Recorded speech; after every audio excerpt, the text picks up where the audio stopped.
e também aqui também sou moderador desse painel sobre direito internacional e direito mercantil, com oradores presentes aqui na nossa sala e também temos os nossos oradores online. Presencialmente, começa falando o Dr. Juan Pablo Acosta Navas, da Universidade de Antioquia, em Colômbia.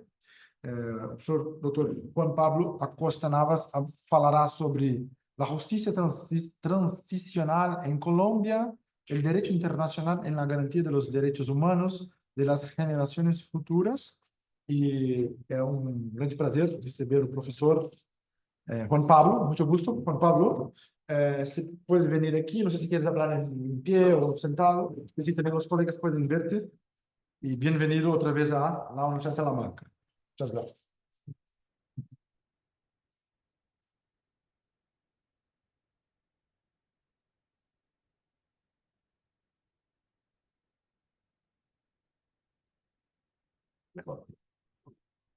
Boa tarde a todos, desculpenme o português. Estou muito feliz por estar pela segunda vez em Salamanca, pela segunda vez no Coditrans. Mi presentación va a ser en castellano, por supuesto. Vengo de la Universidad de Antioquia, en Medellín, en Colombia. Quizás hace un par de años nos vimos tal vez en esta misma sala con el profesor Fabio. Y vengo a compartir unas reflexiones con respecto a lo que me dedico. Soy profesor de Derecho Internacional y de Relaciones Internacionales.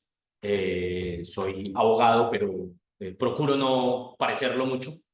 En Medellín soy el coordinador del posgrado en Derechos Humanos y Derecho Internacional Humanitario. Mi presentación versa sobre la justicia transicional en esta mesa sobre derecho internacional y les cuento pues es algo que es muy común en Colombia pero que resulta un poco aterrador para personas fuera de Latinoamérica, para personas en Europa particularmente. La población de Portugal tal vez está en 10 millones de personas. La cantidad de víctimas del conflicto armado en Colombia son 9,5 millones de personas. Es casi toda la población de Portugal, casi un poco más la población de Suiza por completo, la población de no sé, Austria. Y bueno, eso también es un poco similar al 20% de la población española, que es casi también la misma población que hay en Colombia. Entonces tenemos un 20% de nuestra población victimizada. De esos 9,5 millones de víctimas, cerca de 8,5 millones personas son víctimas de desplazamiento forzado. Y en Colombia, justo en julio de 1995, se conmemora la masacre aterradora de Srebrenica en la antigua Yugoslavia. Murieron cerca de 8,000 personas y es uno de los hechos más aterradores para Europa en los últimos 50 años. Pues bien, en Colombia han sido asesinadas cerca de 500,000 personas, 500,000 de personas en los últimos 60 años con ocasión del conflicto armado. Entonces, con ese contexto, pues les comparto que en el 2016, como lo sabrán, se firmó un acuerdo de paz entre la guerrilla más antigua de Colombia y de Latinoamérica para la época, con las FARC que ya se encuentran desmovilizadas. Y en Colombia, a diferencia de solo tener un solo conflicto armado, contamos con varios conflictos armados a la vez. Hay disidencias o grupos de esa guerrilla que siguen operando, que siguen traficando drogas, traficando personas o trata de personas, que se dedican a la minería ilegal, al oro, a la plata, a otros minerales importantes para tener este tipo de dispositivos que utilizamos todos los días en nuestros computadores, en nuestros teléfonos. Y en el 2018, el Comité Internacional de la Cruz Roja había determinado que en Colombia había 5 conflictos armados, con distintas guerrillas y entre grupos paramilitares, grupos de extrema derecha alzados en armas. La Cruz Roja en el año siguiente determinó que ya no eran 5, sino 6 conflictos armados. En el año siguiente ya no eran 6, sino que eran 7 conflictos armados. En el informe de este año de abril de 2024, resulta que hay 8 conflictos armados en Colombia, muchos de ellos entre esos pequeños grupos de la guerrilla desmovilizada que sigue combatiendo al Estado, pero también los pequeños grupos de las guerrillas se siguen enfrentando entre ellos por el control territorial, para la geografía o las rutas del narcotráfico, de la trata de personas, del tráfico de minerales y de metales, mejor pues para la exportación. Entonces, con ese contexto tan complicado, pues hablar de derecho internacional resulta difícil por la siguiente propuesta que traigo a colación. La justicia transicional se conoce bien en Europa particularmente porque, claro, fue un mecanismo que permitió retornar de las dictaduras a las democracias, como ocurrió también en la gran mayoría de países de América Latina. Sin embargo, en Colombia la justicia transicional es un artefacto o una construcción jurídica, pero también social, que no nos permite regresar de la dictadura a la democracia, sino que con una democracia muy precaria, con una democracia muy frágil, tenemos que rehacer o reconstruir esa frágil democracia en el marco de un conflicto armado que continúa. Y entonces la justicia transicional en Colombia es muy distinta a la de Europa o a la de Argentina o a la de otros lugares de Latinoamérica o del planeta o a la de Sudáfrica o de Irlanda, porque el conflicto no cesa. El conflicto sigue con otros grupos armados, con otras guerrillas, con otros grupos de extrema derecha, grupos paramilitares, como les denominamos en Colombia. Y en esa medida, pues, mi investigación de tesis doctoral, que estoy tal vez a un año de finalizarla, si todo sale bien, tiene que ver con el concepto de justicia transicional prospectiva. Y está incluido en el Acuerdo de Paz de Colombia del 2016, la justicia transicional prospectiva como una manera de mirar hacia el futuro con respecto a la justicia transicional. La justicia transicional ha tenido 2 modelos básicamente en los últimos 30, 40 años, 3, 4 décadas. El modelo top-down y el modelo bottom-up. El modelo top-down desde el Estado hacia las políticas públicas y la reparación de las víctimas, y otros modelos que han sido impulsados en sociedades como la sudafricana, tal vez el modelo bottom-up, y es que la sociedad civil se organiza y trata de presionar al Estado para que trate de resolver, digamos, esos problemas sociales, económicos, de conflictividad armada que están muy arraigados. Y en ese sentido, el concepto de justicia prospectiva está pensando hacia el futuro, porque la justicia transicional, yo la llamo la ecuación habitual de verdad, justicia, reparación y no repetición. Esa ha sido la fórmula mágica que se ha establecido pues, en los tiempos recientes en justicia transicional en América Latina y en Europa. Sin embargo, el derecho internacional, la justicia transicional en sí misma, piensan en lo inmediato, piensan mucho en el presente y no piensan hacia el futuro.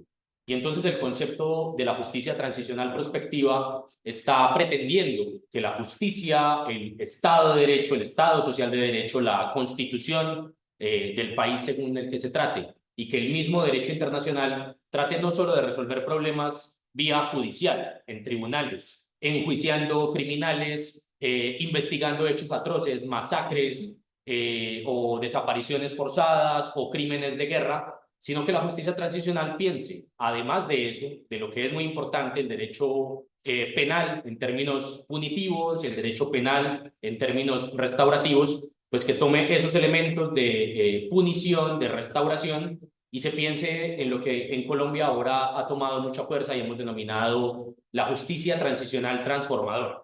Que la justicia transicional no solo va a digamos que transformar realidades en el inmediato plazo con tribunales que se dedican a enjuiciar criminales, a investigar crímenes atroces, a investigar crímenes de guerra, sino también que la justicia transicional nos prepare para un Estado, en Colombia en este caso, más democrático, más garantista, que proteja más los derechos tanto individuales como colectivos o los derechos sociales.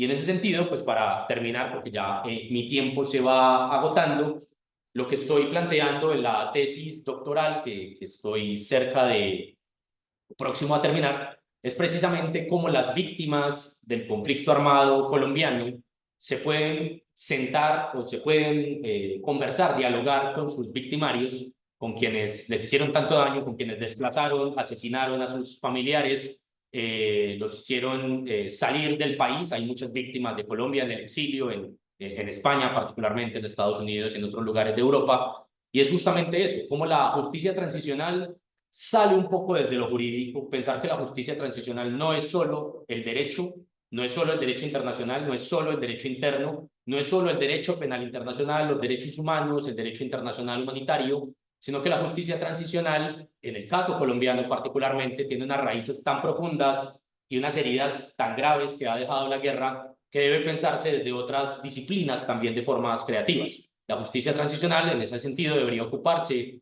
desde la sociología, desde la psicología, desde la antropología, desde el trabajo social, a pensar cómo cerrar esas brechas y esas heridas de dolor que la guerra nos ha dejado.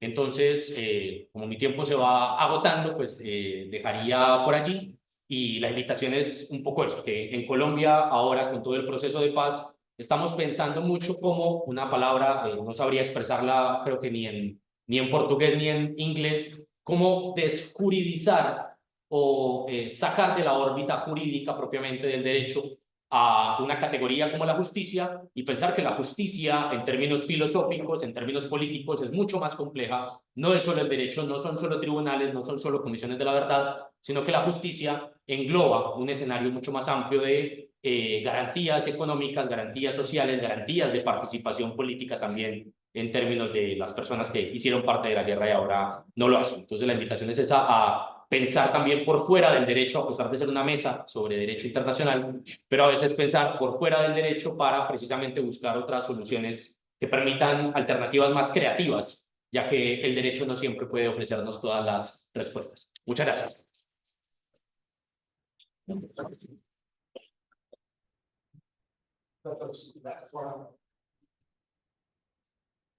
Muy bien, muchas gracias, Juan, por su exposição. Muito obrigado. Vamos seguir aqui o nosso programa. Penso que a próxima conferencista, que é a professora Isabelle Dias Santos, não está, né, presente. Não vejo o nome dela aqui. Então, vamos passar para o outro seguinte, que é o Ítalo Rosendo Oliveira da Silva e Monique de Souza Arruda. Ambos vieram de Portugal, o doutor da Universidade de Pitágoras do Brasil, no Paranguera, e a doutora Monique da Universidade Católica Portuguesa do Porto. Tema que escolheram para defender aqui perante o nosso painel é cibersegurança e direito mercantil, lições do ataque hacker à Uber. Muito bem, bem-vindo, Ítalo.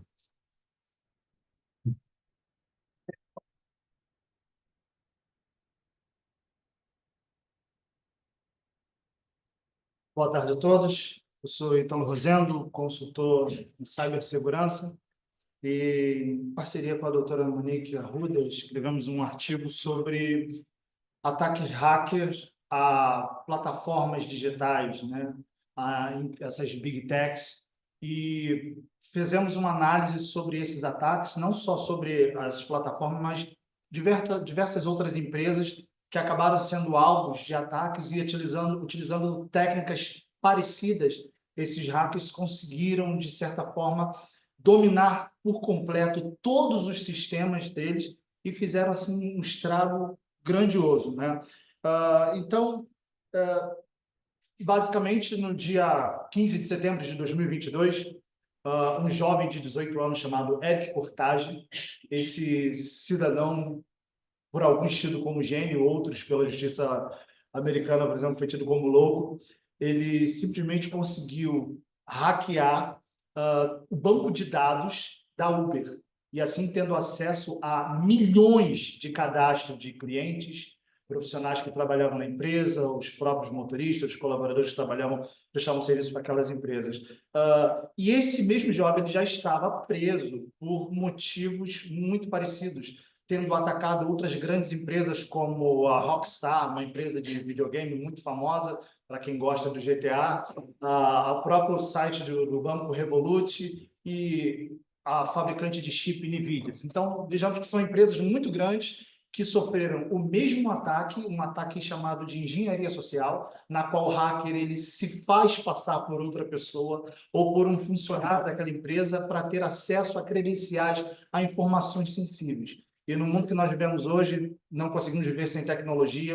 Essa segurança nunca foi tão essencial e guardar esses dados são sensíveis nunca foi tão essencial para nós, como nós vamos ver nesses ataques. Então, analise comigo que a cibersegurança, frequentemente, ela é utilizada, ela é analisada como um meio apenas para guardar equipamentos, tecnologia, para manter a segurança desses dispositivos. E nesse análise nós vamos ver que não é bem isso, não é bem só isso. Nós precisamos proteger também, incentivar os funcionários, a nós mesmos, a sermos protegidos e sabermos proteger essas empresas. A engenharia social, ela trata disso, de fazer com que uma pessoa se faça por um funcionário de uma determinada empresa para poder alcançar tamanhos dados e assim hackear esta empresa. Então, esse cidadão ele utilizou métodos muito simples e eu acredito que essas ferramentas que eu vou citar aqui, provavelmente você tem em casa, provavelmente o seu filho tem acesso a ela, que é uma ferramenta chamada Fire Stick da Amazon, aquela plataforminha que você utiliza para poder acessar canais, ter acesso à internet. Usando isso e um iPhone Pro Max 13, ele conseguiu ter acessos a informações de um funcionário, se fez passar por um funcionário da Uber depois de ter esse acesso, e teve acesso aos dados, tomando conta de praticamente todos os servidores da Uber, apenas utilizando essas ferramentas simples. E assim, então, a Uber se viu obrigada a desligar de imediato praticamente todos os seus servidores, para que o ataque não avançasse cada vez mais, tá? Dando assim um prejuízo catastrófico, algo em torno de 10 a 100 milhões de dólares, que foi o prejuízo estimado para essa companhia, devido a esse ataque tão simples e tão fácil de ser evitado. Tá? Então, eu gostaria agora que vocês entendessem que a cibersegurança ela pode estar ligada a diversas áreas. Em Portugal, nós tivemos ataque ao Hospital São João, que sofreu um grande ataque, a Universidade Católica, que é a universidade da doutora Monique, que vai falar já sobre esses aspectos legais, como funciona a interação. Tá? Tivemos grandes ataques em diversas áreas. Então, a área de segurança, de fato, ela é importante e deve ser exercida em vários níveis das empresas, seja no alto escalão da empresa, seja ao funcionário de mais baixo nível, todos têm que ter acesso e conhecimento sobre o que é um hacker, como funciona a cibersegurança, para que ele possa estar com as informações disponíveis. Caso algo aconteça, ele sabe lidar. Imagina que numa empresa há um incêndio, todos devem saber como se portar perante um incêndio. A mesma coisa deve ser analisada ao ponto de vista da cibersegurança. Não adianta nada nós termos uma equipe de TI focada para uma determinada área e esquecermos da cibersegurança. Ela não está só nos equipamentos, mas também está focada nas pessoas. Então, gostaria de convidar a doutora Monique para poder estar fazendo essa interação com o direito mercantil. Então, olá, pessoal que está online. Muito obrigada pelo convite, professor Dr. Fábio Veiga. O que eu gostaria de trazer aqui para vocês é só uma questão jurídica. A nível jurídico, o que acontece? O RGPD, né, o GDPR, que a gente já conhece muito bem, ele trata que os dados pessoais, eles todos têm que ser íntegros e têm que ser confidenciais. Uma vez acontecendo um ataque hacker, existem algumas medidas que as empresas têm que tomar. E quais são elas? Quando esse vazamento de dados se dá, até 72 horas, conforme o artigo 32 do RGPD, essas informações têm que ser passadas para uma autoridade competente e também têm que ser anunciadas para os clientes das plataformas. No caso do nosso problema da Uber, o que aconteceu? Eles passaram mais de um ano escondendo isso e não passaram isso para as pessoas, certo? Depois disso, com relação, imaginem comigo, nós temos um ataque hacker a dados pessoais. Quais são as informações que nós colocamos quando a gente faz, por exemplo, uma compra no Uber Eats? A gente coloca lá o nosso nome, o nosso endereço, a gente coloca lá o que mais? O dado do nosso cartão de crédito. Isso são dados que são confidenciais e são muito importantes, que podem gerar outros ataques, inclusivamente, o doutor Heitor vai falar isso para vocês, mas as pessoas utilizam esses dados que eles adquirem por meio desse ataque hacker, eles utilizam no mercado negro. E ali eles conseguem uma grande quantidade de dinheiro e entregam esse dado para as pessoas. Isso pode gerar outros delitos. Então, o que é importante nós sabermos a nível de direito mercantil, nesse sentido, é que todas as empresas, independente de elas serem tradicionais ou operarem completamente online, como é o caso das plataformas digitais, como é o caso das plataformas de e-commerce, todas elas têm que ter essa preocupação muito viva na mente e no dia a dia. E o doutor Ítalo vai passar agora a falar para vocês a parte técnica, como é que eles vão fazer isso no dia a dia, para que esses tipos de ataque não ocorram. E, como ele disse agora nos exemplos, a minha universidade, ela teve um ataque, nós passamos um mês sem nenhum tipo de serviço online a funcionar. Um mês. Ou seja, eu não conseguia entrar na biblioteca, eu não conseguia entrar no meu e-mail por causa de um ataque hacker que inclusivamente levou alguns dados, ou eles não disseram para a gente, não veicularam quantos, mas foi uma quantidade de dados muito grande. E lá está o meu banco, lá está onde eu moro, onde eu nasci, tudo. A minha faculdade tem todos esses dados. Isso é extremamente importante. E ele vai trazer para vocês alguns aspectos técnicos para a gente prevenir isso e para consciencializar mesmo as empresas nesse sentido. Tá bem?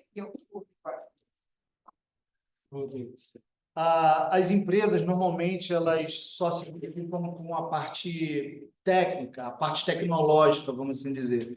E a conscientização coletiva, né, da empresa, porque se você faz parte de uma empresa, obviamente, você acaba sendo representante daquela empresa de alguma forma. E se um funcionário, um colaborador, ele deixa uma falha, é o nome daquela empresa que está indo. Então, imagina, eu como consultor, como um hacker ético, a minha função é analisar onde existem essas falhas e tentar corrigi-las, né? A tecnologia está sempre evoluindo e nós que estudamos tecnologia precisamos evoluir junto com elas. Isso vai acabar afetando todas as áreas. Pense comigo, um servidor, todas as informações das empresas passam por ali, seja você da área do direito, seja da área administrativa, da área médica, passa por ali. Então, os seus dados são trafegados por aquele servidor e podem estar expostos. Talvez pela falha de um faxineiro que deixou um cartão de acesso em algum lugar, e ele pode ter acesso ao servidor da empresa, tá entendendo? Então, a solução para isso já existe, sendo que as empresas normalmente não implantam. Pegam um departamento de TI e colocam ali simplesmente para fazer backup, para fazer um conserto de uma máquina aqui, outra ali. Mas a segurança digital, ela existe em 2 níveis. E um terceiro que surgiu há pouco tempo, que é o Blue Team, que é o time de ataque, é o time de defesa da empresa. Quando um atacante, uma empresa está sendo atacada, esse time ele entra em ação como contramedida ao ataque. E tem o Red Team, que é a equipe de ataque.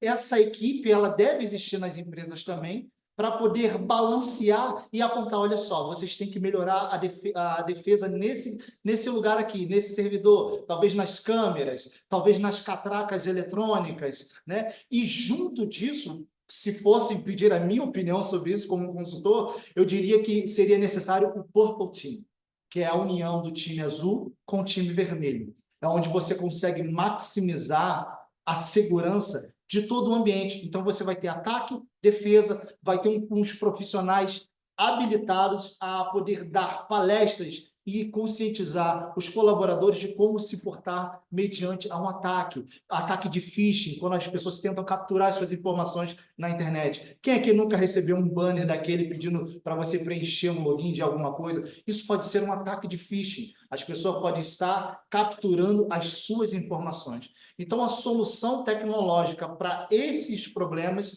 de todas as empresas, eu posso dizer, sem medo de errar, mundial, seria a conscientização de todo e qualquer colaborador dentro de uma empresa para evitar esses tipos de ataques. Defender a sua empresa dessa forma nunca foi tão crucial quanto isso. Tá? Obrigado por tudo. Obrigado. Um abraço.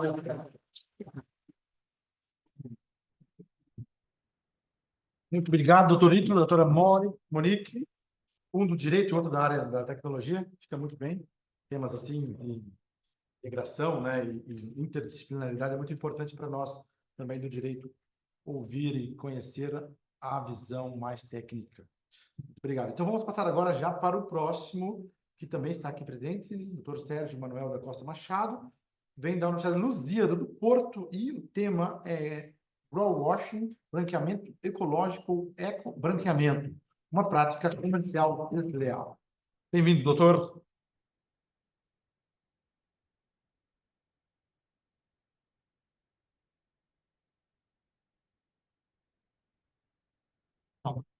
Muito boa tarde a todos. Começo por cumprimentar o coordenador deste congresso, o Sr. Dr. Fábio Veiga. Cumprimento também todos os presentes, cumprimento de forma especial aí o Dr. Marcelino, que é meu orientando de doutoramento. Fazendo uma breve apresentação da minha pessoa, sou doutorado em Direito Civil pela Universidade Católica Portuguesa do Porto. Sou professor na Universidade Lusíada, Porto, em Portugal. Cumprimento também aqui, parece que está aqui online, o Sr. Professor José Amorim, que foi há longos anos meu professor. A todos os meus cumprimentos. Eu trago aqui uma inquietação que é greenwashing, branqueamento ecológico ou eco-branqueamento, uma prática comercial desleal. Por que é que trago este tema? Eu leciono Direito de Consumo e vou fazer um enquadramento de uma forma muito breve, uma questão de tempo, desta problemática que se coloca do eco-branqueamento, que impactos tem no consumidor. Ou seja,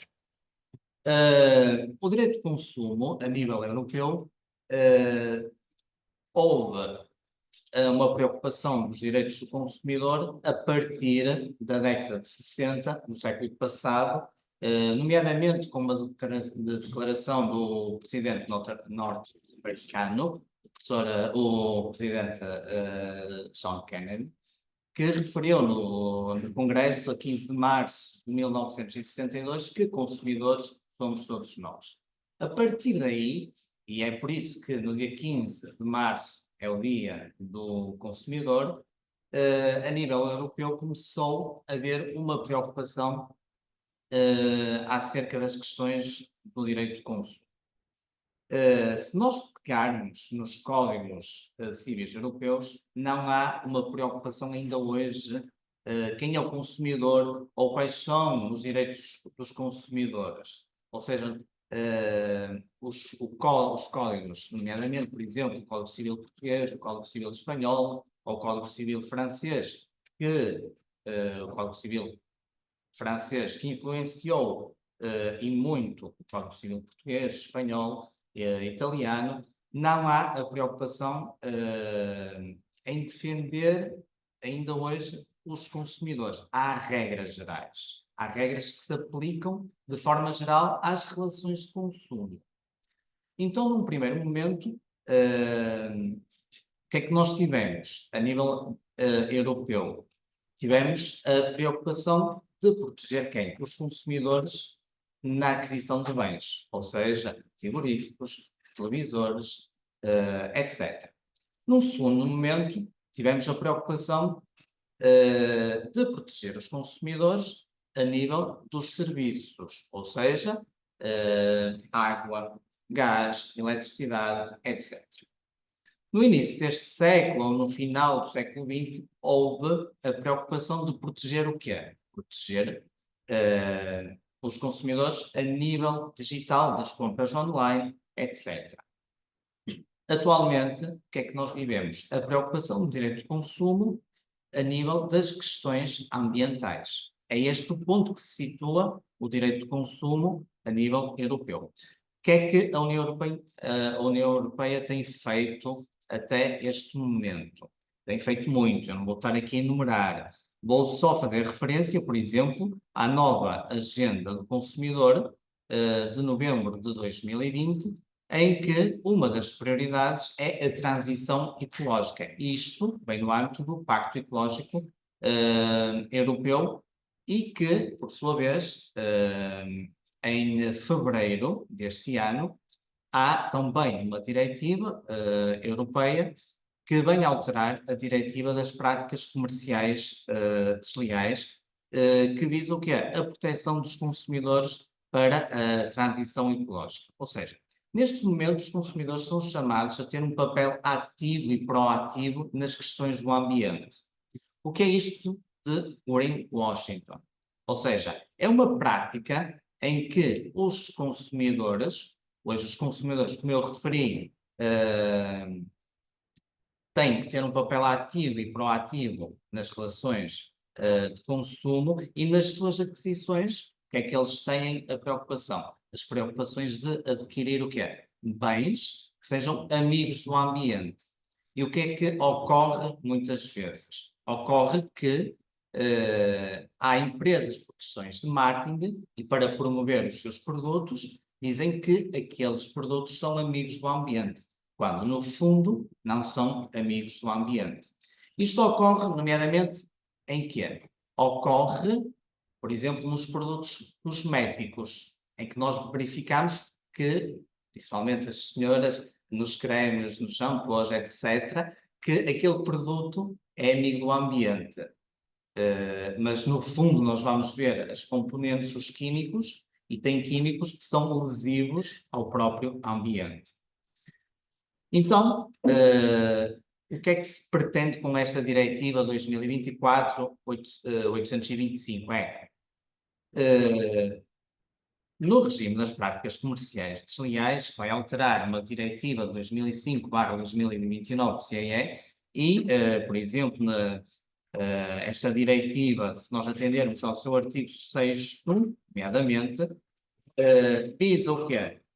Considerar que é uma prática comercial desleal a falha de informação, por exemplo, a falha de informação, ou que aquela informação não é considerada a mais correta, que aquele produto não é amigo do ambiente, visa punir quem? Visa essas empresas que estão a dar informações erradas ao consumidor.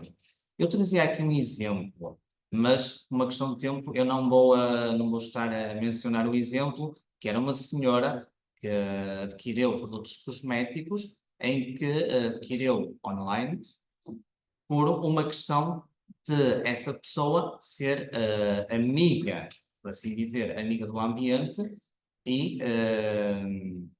não pretende lesar o ambiente, mas quando recebe essa encomenda em casa, verifica que esses produtos não são amigos do ambiente. Ou também posso dar o exemplo de quê? Dos carros elétricos. Ou seja, nós podemos considerar que os carros elétricos são amigos do ambiente, mas nós não sabemos até que ponto, como é que a energia que eles estão a ser carregados, sim, como é que ela foi produzida? Ou dizer também que as garrafas de água de plástico que foram produzidas em 70% de plástico que é plástico ecológico, ou que aquele plástico é amigo do ambiente. Nós não sabemos como é que essas garrafas foram produzidas, nomeadamente, por exemplo, a energia elétrica, ou como foram transportadas até chegar ao consumidor final, não sabemos em que medida esses produtos são amigos do ambiente, não são lesivos do ambiente. E hoje surge então o quê? Esta preocupação de o consumidor adquirir produtos que sejam menos lesivos do ambiente. E, neste sentido, temos esta nova diretiva que visa o quê? Combater as práticas do greenwashing, branqueamento ecológico, ou do ecobranqueamento, com vista a colocar obstáculos a produtos que não lesem, que não estejam a lesar o próprio ambiente. É um desafio esta nova diretiva, porque esta diretiva é a diretiva das práticas comerciais desleais 2005/2009 CEE, é uma diretiva de harmonização total, ou seja, os Estados-membros não podem, por assim dizer, colocar situações mais gravosas para os Estados. Então, os Estados-membros, com esta nova diretiva de fevereiro de 2024, vão ter aqui um papel relevante. Como é que vão combater estas práticas de greenwashing, ou o branqueamento ecológico, ou ecobranqueamento? É esta a perspectiva que eu pretendia trazer, poderia ser muito mais, mas por uma questão de tempo vou-me ficar por aqui. Depois, se houver algumas questões, só peço uma coisa, que não estava aqui há bocado. Há aqui uma pessoa que eu tenho muito carinho, e deixem-me cumprimentá-la, que é a professora Maria João Mimoso, que entretanto chegou, por quem tenho, foi minha professora, e por quem tenho muita admiração académica e com quem muito aprendi na minha formação de jurista. Muito obrigado.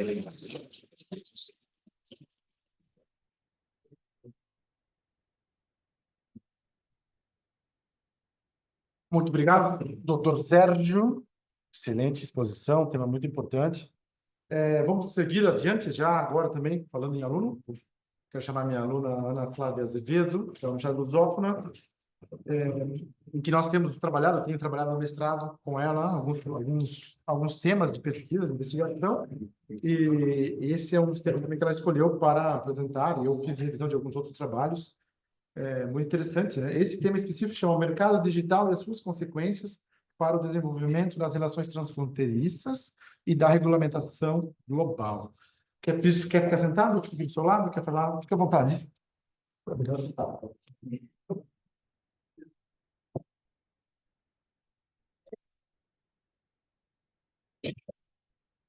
Vísio, boa tarde a todos, boa tarde a todo mundo que está online, boa tarde a todo mundo que está aqui. Antes de começar, agradeço especialmente ao professor Fábio Veiga pela sua generosidade imensa, não só comigo enquanto aluna, mas tenho a honra e o prazer de ser aluna do mestrado do Fábio, e a honra e o prazer de estar aqui hoje para falar um pouco de vocês sobre a nossa pesquisa. Agradeço a presença, claro, de todos vocês aqui, e principalmente as minhas colegas do mestrado que vieram aqui me trazer esse prestígio.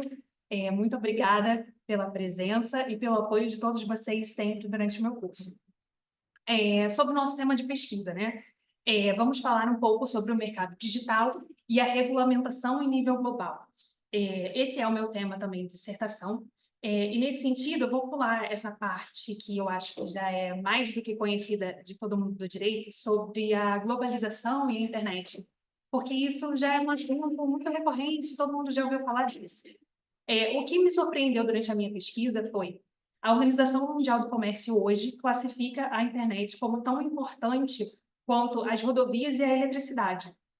E isso me causou uma reflexão muito profunda, porque nós tratamos como uma coisa muito comum e faz parte do nosso dia a dia, e acredito que nenhum jurista queira excluir a internet e os avanços tecnológicos do nosso campo de ordenamento, mas nós precisamos ter muito cuidado para regulamentar esse campo de atividade que tem uma inovação ultra rápida e garantir que todas as propostas e as práticas de mercado que estão sendo utilizadas na internet não se escondam sob esse véu da não efetividade das leis. E essa é uma preocupação muito nossa, e acredito que na União Europeia seja ainda mais profunda, porque existe esse campo de mercado em que as empresas muitas vezes confundem as fronteiras, não é? A gente não tem algumas divisões muito claras como existem em outros lugares.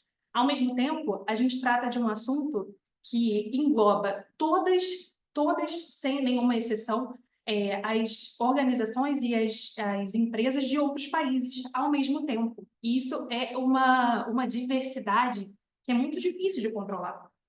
Nesse sentido, a gente não pretende aqui trazer uma reflexão para que a gente pare os avanços tecnológicos, nem para que eles não existam, até porque, sinceramente, a meu ver, isso é impossível hoje em dia. Todos nós temos telefones, mexemos com o mercado digital que é cada vez mais presente. Vou flertar aqui com o tema do Ítalo e da Monique muito bem apresentaram.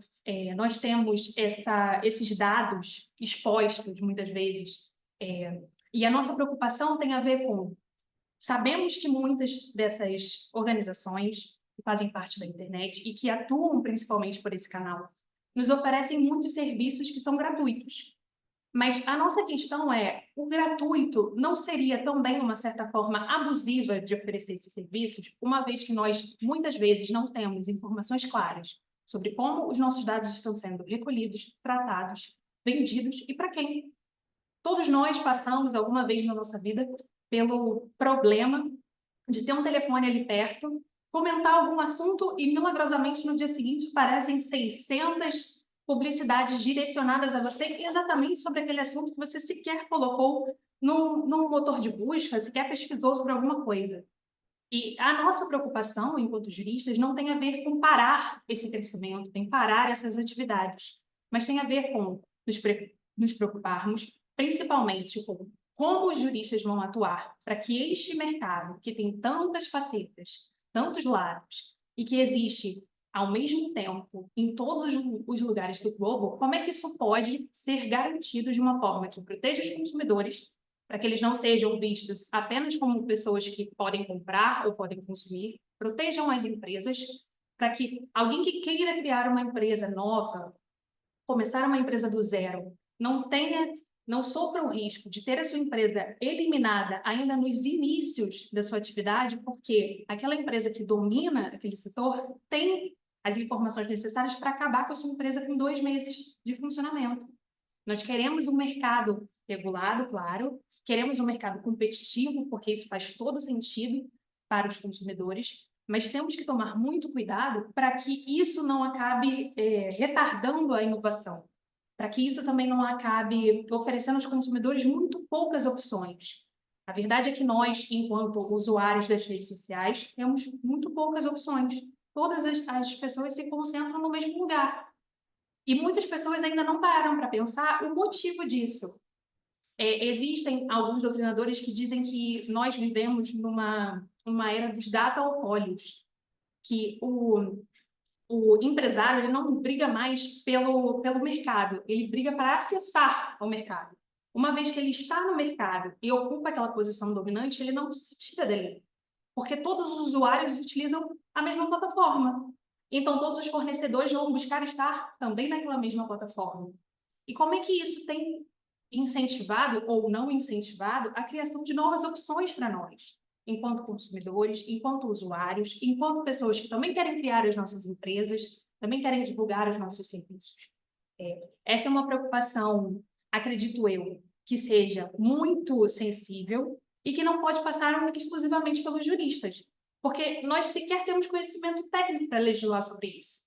É muito fácil para um jurista legislar sobre uma causa específica e excluir imediatamente novas tecnologias que talvez surjam na semana que vem, ou que talvez já existam e que nós sequer tenhamos aquele conhecimento necessário. Nós, enquanto juristas, temos esse interim de tentar fechar o máximo possível os conceitos, e no mercado digital e na tecnologia, isso infelizmente não se aplica. Ou felizmente não se aplica, não é? Porque isso nos traz muitas possibilidades num curto espaço de tempo. Mas essa é uma das maiores dificuldades do jurista enquanto regulador do mercado digital e do jurista enquanto aquele que analisa as coisas que ainda estão por vir. Essa é uma das maiores dificuldades, acredito eu, em matérias de legislação para as coisas novas, né? O jurista está sempre tentando correr atrás do que já aconteceu, do que já existe. E no mercado digital, nós nos colocamos numa posição de tentar prever o que ainda está por vir, sabendo que o que ainda está por vir provavelmente é muito rápido. Provavelmente vai mudar tudo em muito pouco tempo. Um outro dado que me saltou na nossa pesquisa foi que a internet é considerada a tecnologia disruptiva do século. E eu jamais tinha pensado para parar sobre isso. As pessoas entendem que a internet, no curto espaço de tempo em que ela começou a existir e entrou para o mercado e o uso das pessoas, comum, ela provocou, e não só provocou, mas tornou necessária mudanças sociais, tecnológicas, trabalhistas em diversas áreas num curto espaço de tempo em que nenhuma outra revolução nos trouxe. A Revolução Industrial nos levou tempo, a primeira, a segunda, e ela fez com que todas as sociedades tivessem que pensar com calma, ou com uma certa calma, sobre o desenvolvimento a partir daí. A internet, com pouco tempo de uso, se a gente pensar aí nos anos em que ela é de fato acessível, ela mudou a forma como as pessoas se relacionam. É impossível você não notar que a internet troca as pessoas de lugar. A internet muda as relações que a gente tem, não só no direito, não só sociologicamente, mas em todos os campos ao mesmo tempo. Muda o nosso lazer, muda a nossa vida. E a nossa reflexão e a minha reflexão da tese, que sinceramente assim, não tenho uma conclusão só, porque acho que não é uma questão muito simples de resolver, se fosse já estava resolvido. Envolve muitos especialistas de muitas áreas ao mesmo tempo, e acho que é uma das coisas que a internet tem de bom.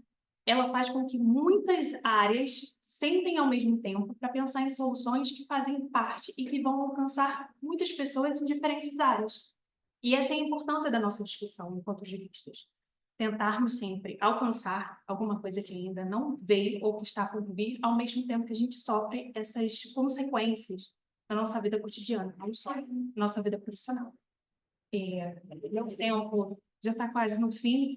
Tinha alguns exemplos para dar, mas agradeço muito a atenção de todos vocês. Muito obrigada.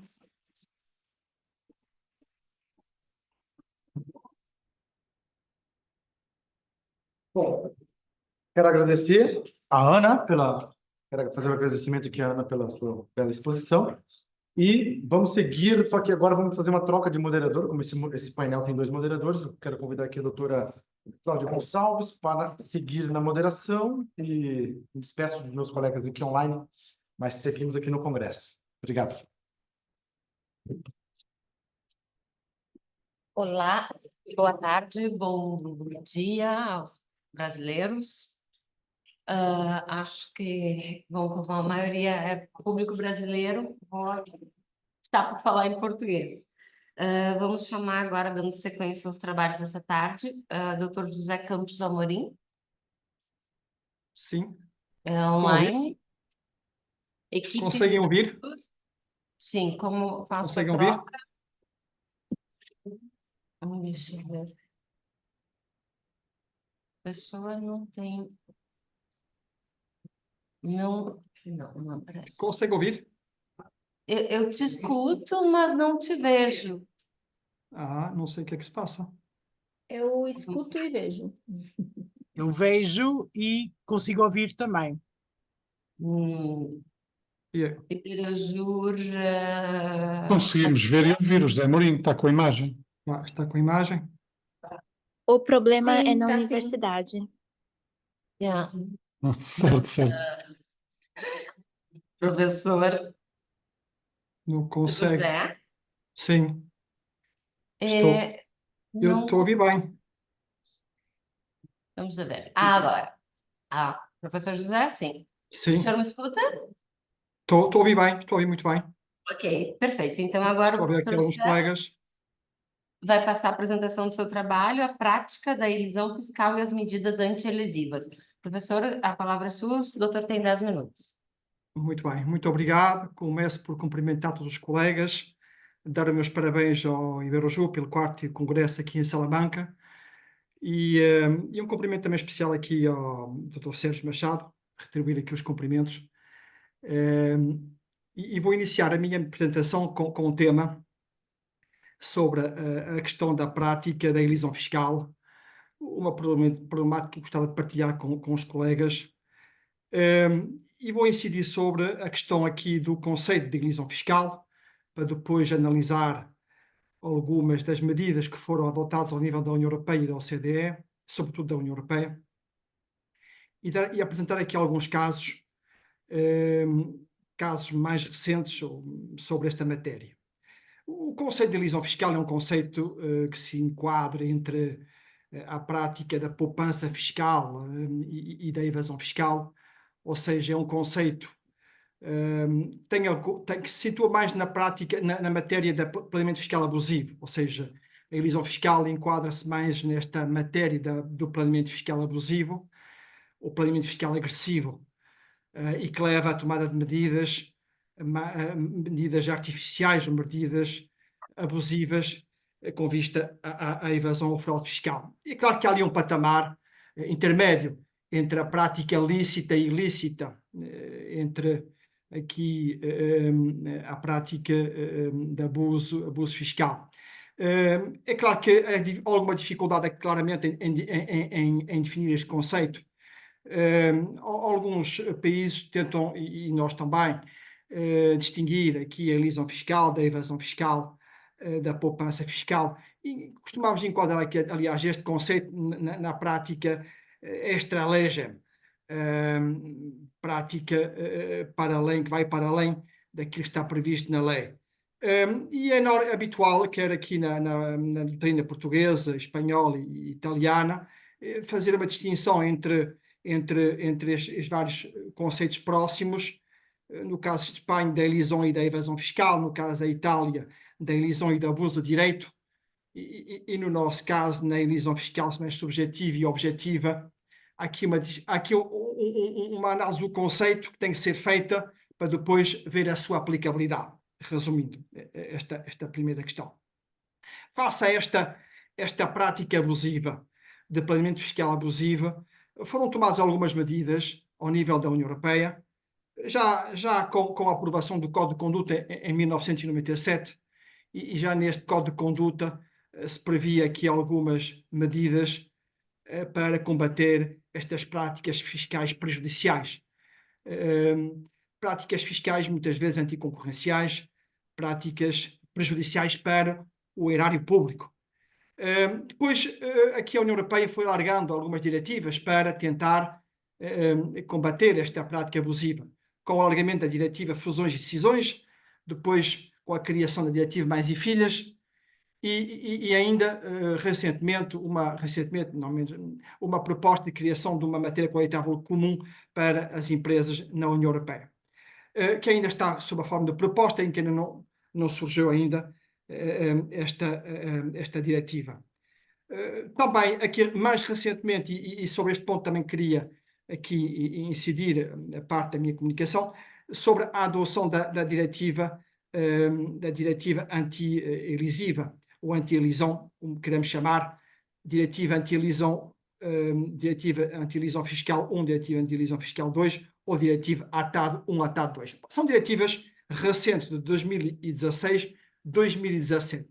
E têm uma particularidade, elas já transpostas no Código IRC, têm uma particularidade de tentar combater essas práticas abusivas através aqui, não é, das assimetrias híbridas. Aqui o que é que se pretendia com estas diretivas? É evitar as duplas deduções ou deduções sem inclusões de empresas sediadas em dois países que pudessem deduzir, por exemplo, custo de financiamento num e noutro. A empresa sediada no país A e no país B consegue deduzir os gastos de financiamento nos dois países. Há aqui uma dupla dedução. E o que se pretende é combater este tipo de prática. Outro tipo de prática que se pretende combater é as deduções sem inclusões, de poder deduzir, precisamente aqui neste caso, custo de financiamento, e na outra, beneficiar do regime da participação de exempção para poder deduzir ao lucro tributável os dividendos recebidos destas participações. E por isso que estas práticas são comuns, são obras eu diria que são construções muitas vezes planeadas por empresas com alguma envergadura, empresas multinacionais, conseguem este planeamento a nível internacional e conseguem tirar proveito destes esquemas. E na hoje de manhã, a doutora Maria Rosário Anjos falava também sobre esta matéria da harmonização fiscal, e falta aqui uma harmonização fiscal nesta matéria. Já é um passo que foi dado agora com este diretiva, mas falta ainda tomar mais medidas ao nível da harmonização fiscal dos países da União Europeia. E sobre isto, o que é que, além da evolução normativa, eu diria que também aqui houve uma evolução jurisprudencial. Já desde os acordos de 2002, do Lancortes ou do Cadbury-Schweppes em 2006, já a jurisprudência da União Europeia admitia que um Estado pudesse tomar medidas para combater essas práticas abusivas. Casos de juros que eram pagos de uma filial alemã, no primeiro caso, a uma empresa holandesa, admitia que os juros pudessem ser tributados, que havia aqui, neste caso, uma distribuição oculta de dividendos. E eu estou a referir a este caso, precisamente, tivemos um caso, eu diria que é o primeiro caso, com a aplicação da cláusula geral antiabusiva, precisamente que vai neste sentido. E por isso que a jurisprudência existe sobre esta matéria. O Tribunal de Justiça da União Europeia tem vindo a admitir que os Estados possam adotar cláusulas gerais antiabusivas para combater essas situações de transferências de lucro para países onde o regime é fiscalmente mais favorável, ou para evitar situações de requalificações de rendimentos para serem menos tributados. E por isso que nós temos precisamente no nosso regime normas antiabusivas em vários códigos, no IRS, no IRC, em vários códigos. E eu diria que a principal, além das normas especiais antiabusivas, temos a norma geral, a cláusula geral antiabusiva, no artigo 38 da Lei Geral Tributária, e esta cláusula tem um procedimento próprio, com vários elementos que têm que ser comprovados. Já há jurisprudência sobre isto.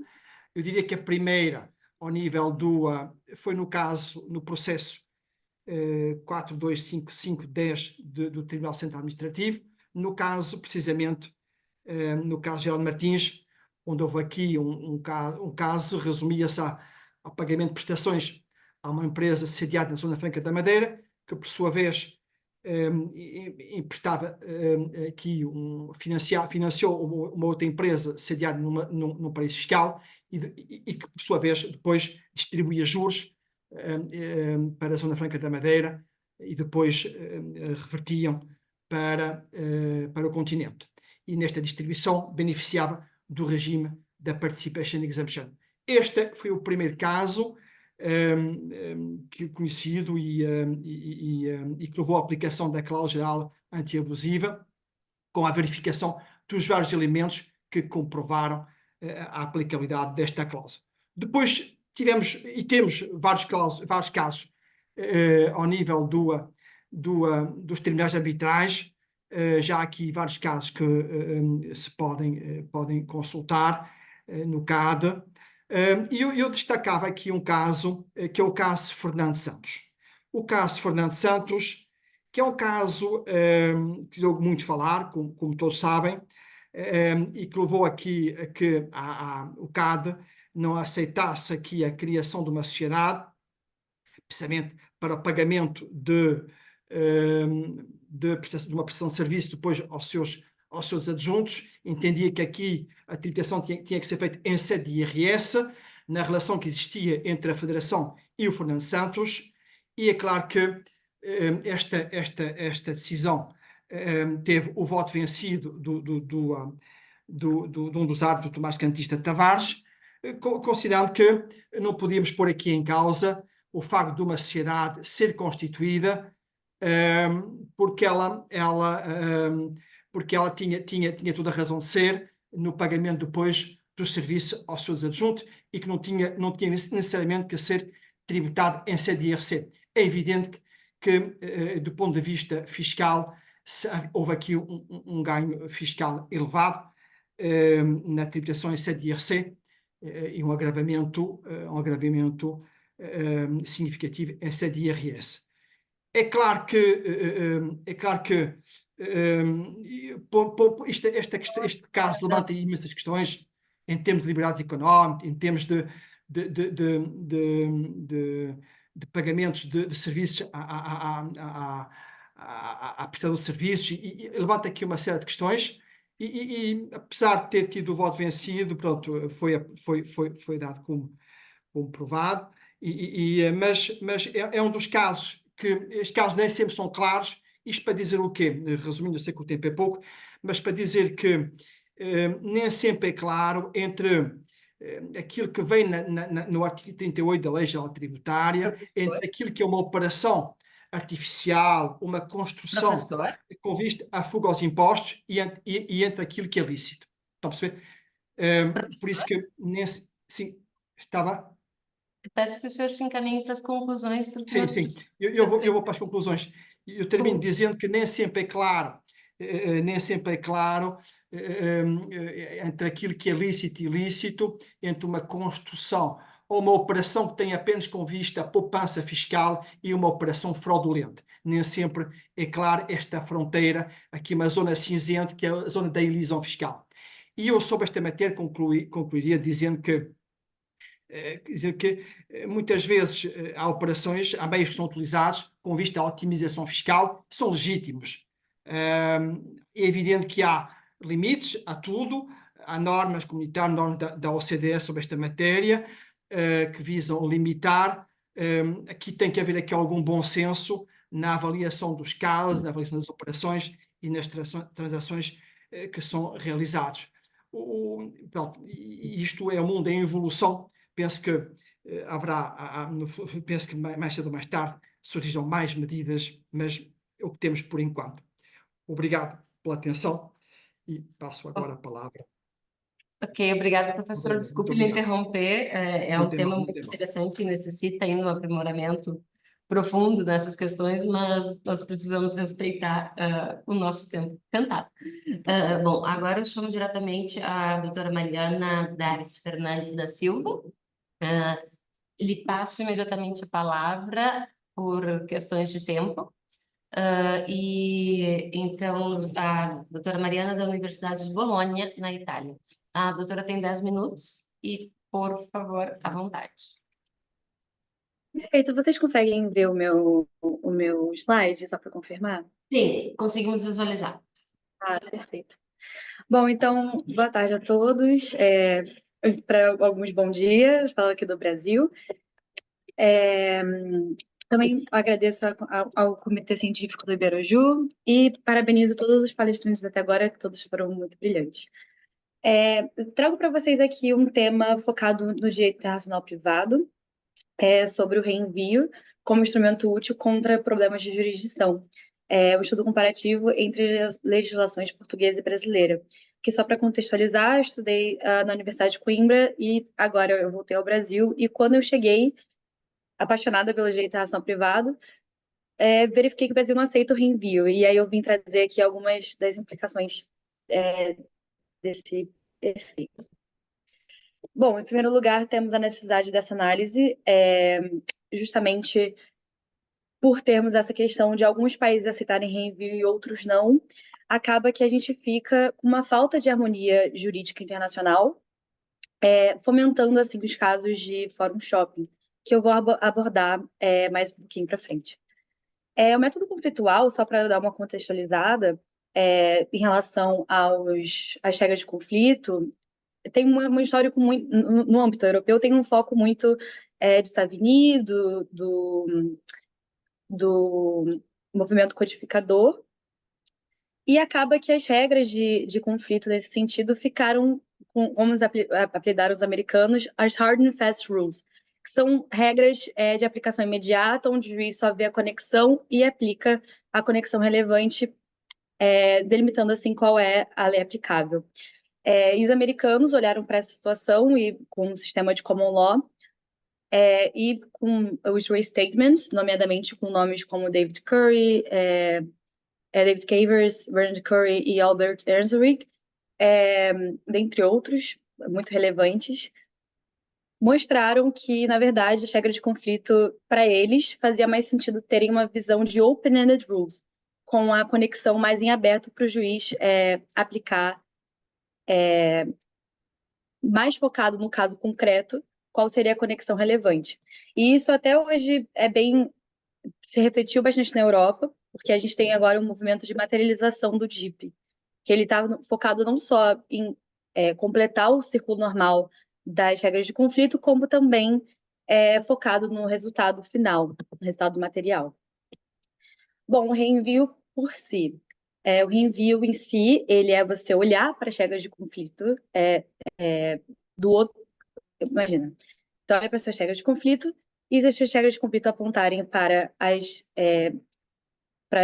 norma de outro país, você olha não somente para as regras materiais desse outro país, como também para as regras de conflito deles.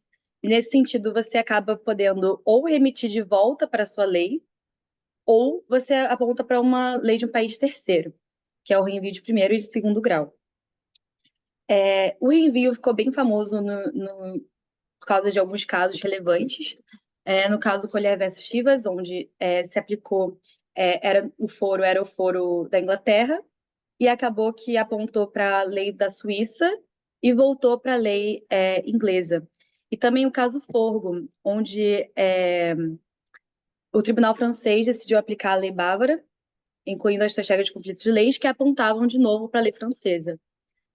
E como isso tudo afeta a questão da jurisdição? Porque sabemos que a lei aplicável é diferente da jurisdição, né? Jurisdição, no caso, é o foro onde começa o caso. No caso, o tribunal ali que vai julgar o determinado caso. Mas fato com muitos sistemas jurídicos adotando diferentes abordagens em relação ao reenvio, dependendo da jurisdição, diferentes resultados podem surgir do mesmo caso, mas em diferentes tribunais. Então, a ausência de regras de jurisdição, limitando a escolha, ou seja, que são regras que iriam limitar a escolha do foro pelas partes, a falta dessas regras padronizadas entre os sistemas jurídicos, com algumas exceções, como, por exemplo, as convenções de Haia ou então alguns regulamentos europeus, levam a essa questão que eu falei do fórum shopping, onde os advogados vão buscar jurisdições que sejam mais favoráveis aos seus clientes, aos interesses dos seus clientes. Isso gera alguns argumentos a favor e contra ao reenvio, né? Acaba que muitos, enfim, doutrinadores acabam levando o reenvio no sentido de ser um princípio norteador, e Portugal, como veremos a seguir, não aplica isso. Portugal interpreta o reenvio como uma técnica útil a resolver os problemas de DIP, só que não como um princípio norteador de nada. Mas acaba que as pessoas que acabam interpretando como sendo um princípio norteador criticam o reenvio, falando que ele seria, na verdade, um círculo vicioso, onde você vai apontar para a lei do outro, que vai apontar para a lei, enfim, e assim vai ficar eternamente. Também eles afirmam que pode ser difícil interpretar o DIP estrangeiro e que essa harmonia jurídica é apenas aparente, mas, como eu falei, na verdade, existem vários tipos de reenvio, é só você realmente adaptar na legislação a realidade do seu país, como Portugal fez, e vamos falar sobre isso. E, na verdade, é difícil você separar o direito material, como você já faria com uma referência diretamente material a outro país, e o seu DIP. E acaba que também o reenvio é importante no caso do princípio da proximidade. Como, por exemplo, coloquei aqui um caso fictício de um senhor francês que viveu no Brasil e deixou vários imóveis e acabou que se mudou para Portugal no fim da vida e faleceu lá. Se a gente for considerar os países que aceitam reenvio como a França e Portugal, os dois concordariam em aplicar a lei brasileira, ou seja, estarão no caso da sucessão desse senhor na França ou em Portugal, os dois concordariam em aplicar a lei brasileira. Já se o caso fosse instaurado aqui no Brasil, como o Brasil não aceita o reenvio, ele faria uma referência material direta para a lei portuguesa, porque é a lei do último domicílio de cujos. E o que isso acarreta no fórum shopping? Acaba que o advogado do filho ou da esposa, enfim, desse senhor poderia controlar qual que seria a lei aplicável à sucessão dele. Aí, no caso em Portugal, o artigo 16 é um princípio geral de referência material. O artigo 18 tem a questão da remissão, ou seja, da volta para a lei portuguesa, contudo, delimita no número 2 desse artigo, em um caso de matéria de estatuto pessoal.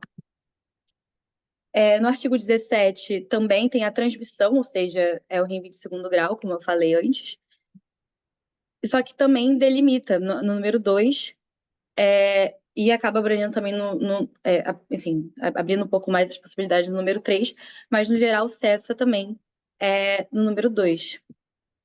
E também tem um princípio geral do favor negócio no artigo 19 do Código Civil também, que também acaba que cessa o reenvio, corta o reenvio quando ele for desfavorável ao certo negócio, que seria válido caso não houvesse esse reenvio. Ou seja, Portugal demonstra como que a gente pode aplicar o reenvio, mas mesmo assim não abranger tanto esses casos. Também para evitar o círculo vicioso e tal. Já no artigo 16 da LINDB, aqui no Brasil, ele corta totalmente qualquer possibilidade de reenvio, apenas permitindo a referência material à lei de outro país. E por que a gente deveria reconsiderar que isso acontecesse? Primeiramente, por uma questão de alinhamento internacional. Eu acho que, no caso, no estudo que eu fiz no artigo, fez sentido chegar a essa conclusão de que faria muito sentido o Brasil começar a adotar o reenvio, mas de uma forma contida, como faz Portugal, e muito bem, no sentido de harmonizar as decisões, criando menos dependência e menos fórum shopping, porque a pessoa não teria como escolher muito. Claro que adotar o reenvio não solucionaria 100% todos os problemas de jurisdição, mas ajudaria muito a evitar esses casos mais imediatos. E também ajudaria com a previsibilidade e a uniformização das decisões.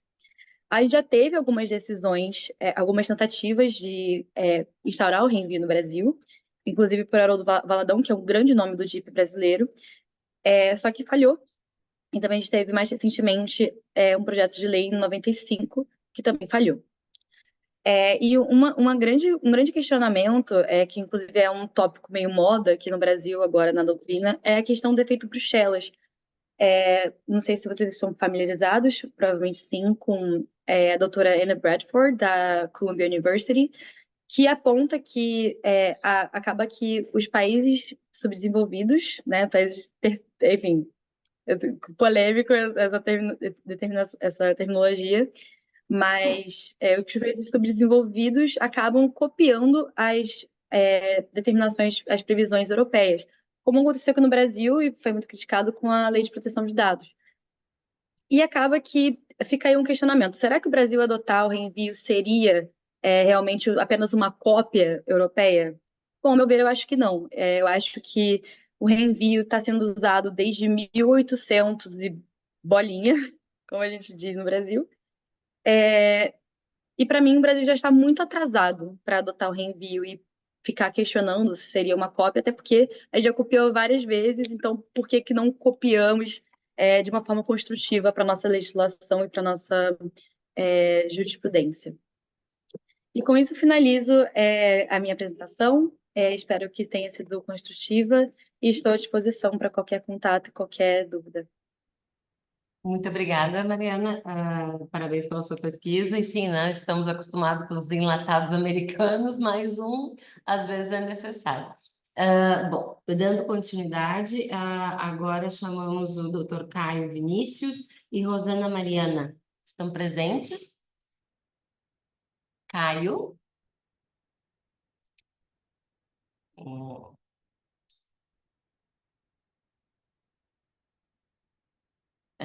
Caio e Rosana?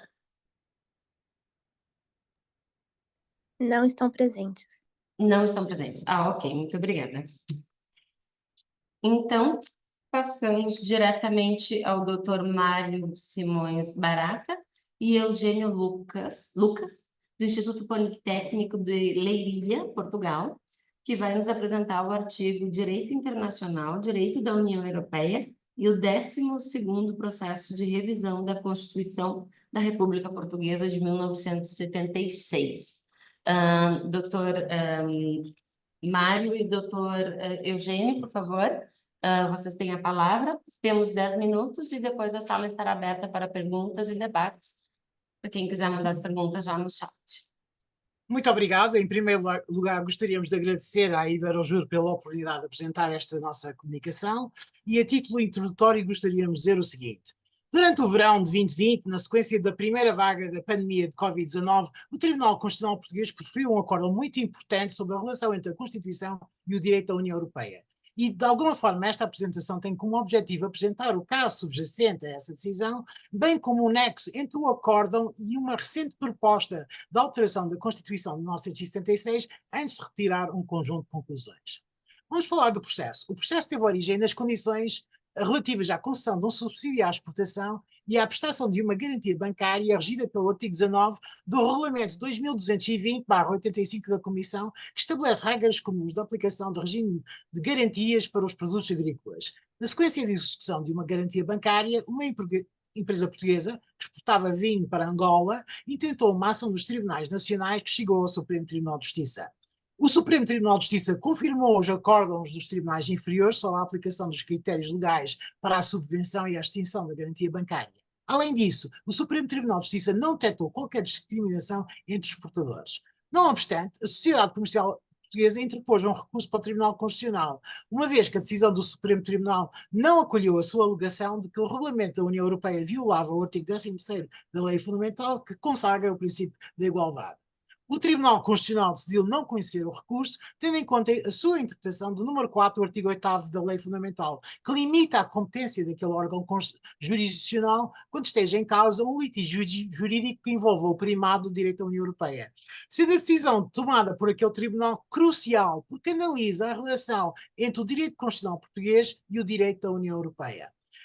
O artigo 8º da Constituição Portuguesa regula o Estatuto do Direito Internacional Público na ordem jurídica interna, e a revisão constitucional de 2004 acrescentou um novo número que estabelece o seguinte: as disposições dos tratados que regem a União Europeia e as normas emanadas das suas instituições no exercício das respectivas competências são aplicáveis no direito interno, nas condições definidas pelo direito da União, no respeito pelos princípios fundamentais do Estado de Direito Democrático. O Tribunal Constitucional iniciou esta tarefa afirmando que a resposta reside na interpretação precisamente daquela disposição, que regula implicitamente o impacto de dois princípios no direito comunitário na ordem jurídica dos Estados-membros, o efeito direto e o primado do direito comunitário.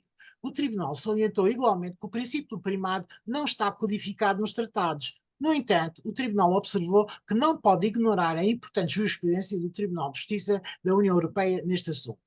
Em seguida, explicou o seu entendimento do princípio do primado e citou a professora Maria Luísa Duarte, que sustenta o princípio do primado, afirmado na decisão Costa versus Chanel, não pressupõe uma relação típica de infra-supraordenação entre normas, não valendo como requisito prevalência hierárquica. A norma da União Europeia prevalece sobre a norma interna, não porque lhe seja superior, mas porque é materialmente competente para regular o caso concreto em litígio. Por outras palavras, não se trata de uma questão de hierarquia, mas de primazia sobre o direito nacional em situações de concorrência ou de conflito entre normas jurídicas.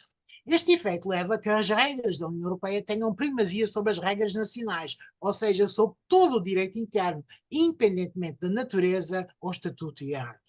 No entanto, o alcance do princípio do primado não foi aceito pelos tribunais constitucionais italiano e alemão no que se refere às normas constitucionais. A doutrina jurídica aponta para o Acórdão 183/1973, ou seja, o Acórdão Frontini, do Tribunal Constitucional Italiano, como um exemplo de doutrina dos contralimites, ou seja, limites às limitações da soberania, que foi posteriormente desenvolvido nos Acórdãos Granitale e Fragni.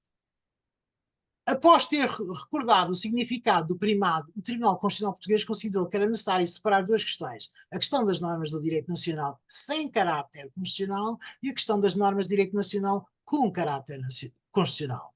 Assim, a primeira parte do número 4 do artigo 8º aceita o primado do direito da União Europeia sobre o direito nacional, enquanto o segundo segmento da norma estabelece um limite ao mesmo, quando se trata de normas de direito constitucional, o que parece refletir a doutrina dos contralimites. Logo, há situações em que o primado pode ser limitado. Isto significa que o Tribunal de Justiça da União Europeia não tem um controle exclusivo sobre a validade do direito comunitário. No entanto, o Tribunal Constitucional reconhece que esta exceção ao limite apenas se aplicaria a um número restrito ou limitado de situações que têm a ver com as características da identidade constitucional da República. Em defesa da identidade constitucional da República, o Tribunal Constitucional afirmou que interviria em casos relacionados com a sua posição de guardião da Constituição e deu dois exemplos, o artigo 5º e o artigo 6º da Constituição. O artigo 5º refere-se ao território da República Portuguesa, ao passo que o artigo 6º, no fundo, classifica Portugal como um Estado unitário. Nestes casos, o Tribunal afirma que o Tribunal de Justiça da União Europeia não pode assegurar um controle funcionalmente equivalente ao efetuado pelo Tribunal Constitucional. Afirma que estas questões ultrapassam as competências que Portugal transferiu para a construção e aprofundamento da União Europeia. E neste momento peço então ao meu colega, o professor Eugênio Lucas, para continuar a exposição. Muito boa tarde para os que nos ouvem aqui na Europa, bom dia para os ouvintes na América do Sul. É um gosto estar aqui nesta iniciativa, também de uma forma rápida cumprimentar a organização do evento, os moderadores, o professor Fábio Veiga, que já colaborou com o IPL, os oradores deste painel e todos os presentes. Nesta segunda parte da comunicação, vou fazer uma breve apresentação sobre as revisões da Constituição da República Portuguesa de 76, em especial nesta questão que já foi referida, das implicações jurídicas que decorrem da participação de Portugal na União Europeia, nomeadamente no âmbito do primado da ordem jurídica ou portuguesa da União Europeia, que se reflete atualmente no artigo 8º, número 4, e sobre a proposta de alteração apresentada pelo Partido Comunista Português. De uma forma breve, só de enquadramento, Portugal tinha uma Constituição em 33, um regime ditatorial, Estado Novo, que terminou com a Revolução de 25 de abril de 74, celebramos este ano os 50 anos, que deu origem à Constituição de 76, que estamos aqui a abordar. Também como nota de curiosidade, há 3 países que na Europa, nesta altura, aderem à União Europeia, a Grécia, Espanha e Portugal. A Grécia, com uma Constituição de 75, apenas foi revista 2 vezes, sempre por razões relacionadas com a União Europeia.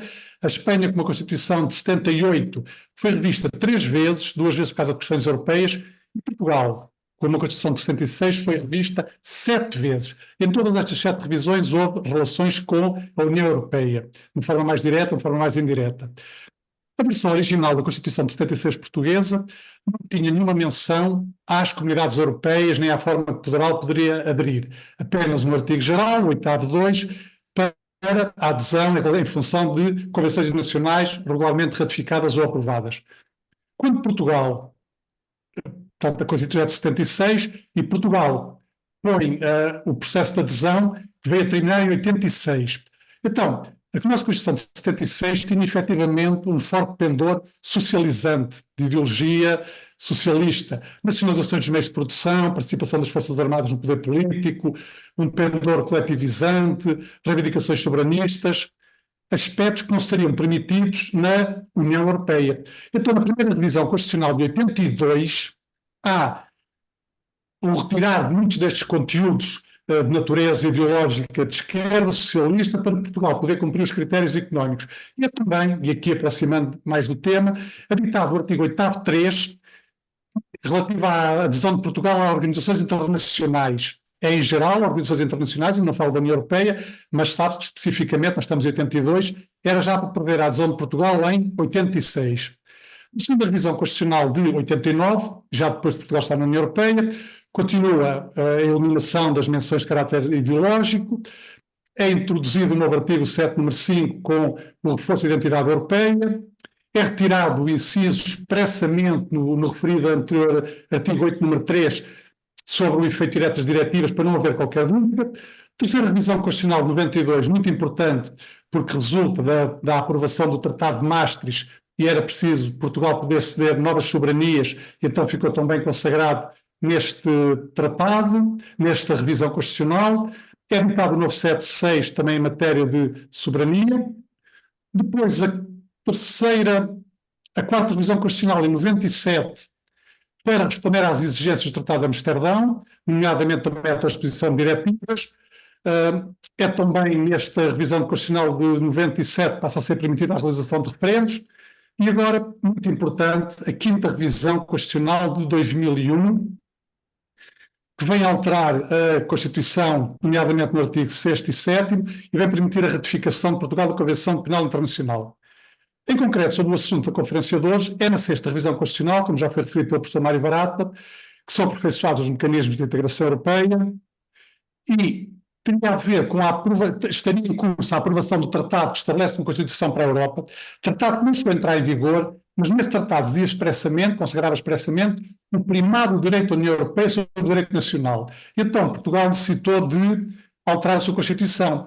E ao referir o artigo 8º, 4º, que o professor Mário Barata já leu e eu me vou dispensar de ler, mas que de uma forma expressa diz que, portanto, regula esta questão do primado do direito da União Europeia. Artigo 8º, número 4, é que criado em 2004, há 20 anos atrás. São também feitas outras alterações.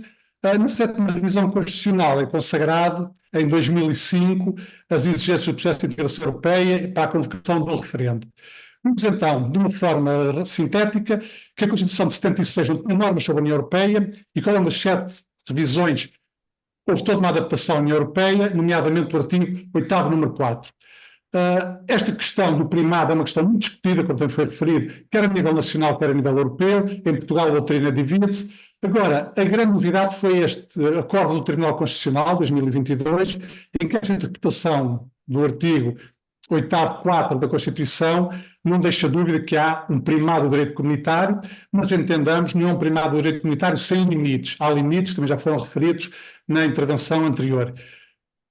Nota final, para dizer que em outubro de 22, um partido populista de direita, o Partido Chega, faz uma proposta de revisão constitucional, é a 12ª proposta de revisão constitucional. Nós já tivemos 7 processos de revisão constitucional que chegaram ao final do seu processo, mas esta é a 12ª, portanto, significado que há 5 que não chegaram ao seu término. Nesta proposta foram apresentadas 400 propostas de alteração da Constituição, e uma delas, do Partido Comunista Português, era a alteração do artigo 8º 4. A ideologia do Partido Comunista, e em Portugal é muito claro, portanto, são contra a União Europeia, contra a perda de soberania, e o Partido Comunista faz uma proposta concreta para eliminar este artigo 8º número 4, que põe em causa o primado do direito da União Europeia ou do direito português.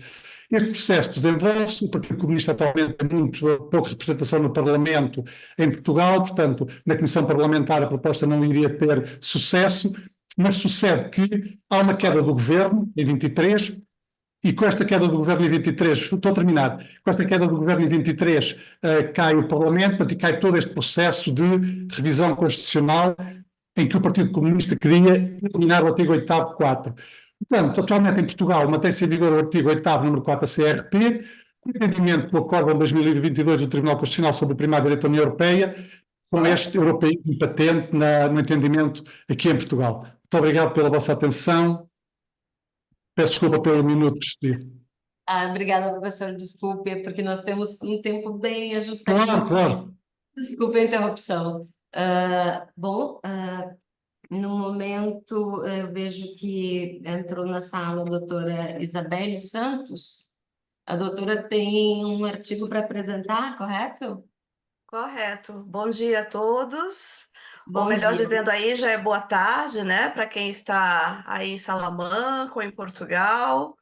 Aqui é 1 hora menos até que Brasília. Falo de Campo Grande, Mato Grosso do Sul. E eu vou falar justamente sobre um assunto que é tema, né, importante aqui para a nossa região brasileira, Doutora, só que uma é coisa, justamente... que a gente Perdão? só lhe peço para a gente tentar manter o tempo, porque nós temos um Sim, problema, sim. principalmente hoje, manter os tempos por conta aqui do próximo painel e do fechamento da universidade. Não, 10 sem minutos. problemas. Eu vou ser bem rapidinha, tá? Então, Não, tá aparecendo na tela para vocês? sim. Se Então, eu colocar em modo apresentação, fica melhor, doutora. tá. Deixa eu colocar aqui.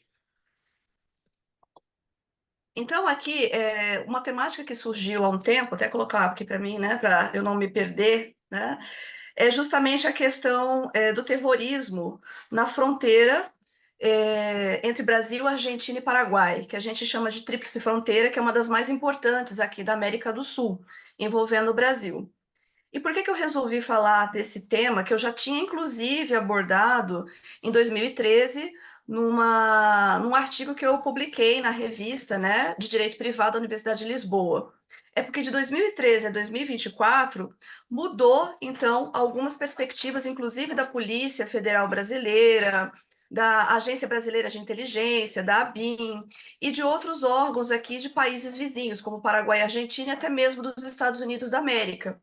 Isso porque aquilo que era uma suspeita de célula terrorista na região da Tríplice Fronteira, Brasil, Argentina e Paraguai, passou, na verdade, a aumentar com um desfecho diferente do que ocorreu lá em 2013. Então, a gente sabe que os casos de terrorismo na história da humanidade ele é antigo, né? Não tem uma definição única e aceitável em todas as áreas, né? Relações internacionais, direito internacional. E o que a gente verifica aqui na Tríplice Fronteira, na verdade, não é nenhum terrorismo muito doméstico ou internacional, mas transnacional. Mas não é que, na verdade, o que existe aqui sejam ataques terroristas, como a gente vê na Europa, né? Teve na França, Londres, teve na Espanha, ali na estação de Atocha, em Madrid, no Oriente Médio é muito mais comum, e algumas partes ali do continente africano. O que a gente já viu aqui no continente sul-americano é justamente alguns raros casos na Argentina de ataques terroristas a instituições judaicas. Isso aconteceu na década de 90, mas foi algo isolado. E o que a gente tem justamente aqui nessa região sul da América do Sul, que é da onde eu falo, então sul da América do Sul, é justamente o quê?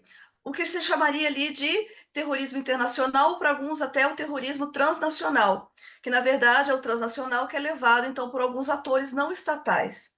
Então o que acontece? Aqui na região da Tríplice Fronteira, especialmente na cidade de Foz do Iguaçu, que é justamente conhecida pelas cataratas, né? Mas que dali você vê a Tríplice Fronteira, a bandeira dos 3 países, você consegue ver a fronteira, né? O que tem ali é uma quantidade muito grande de pessoas oriundas do Oriente Médio. Então, e ali também um pouco do norte da África, mas sobretudo jordanianos, libaneses, turcos. Então, a gente tem uma quantidade muito grande de pessoas oriundas, né, dessa região, palestinos, ou como dizem os portugueses, palestinianos, né?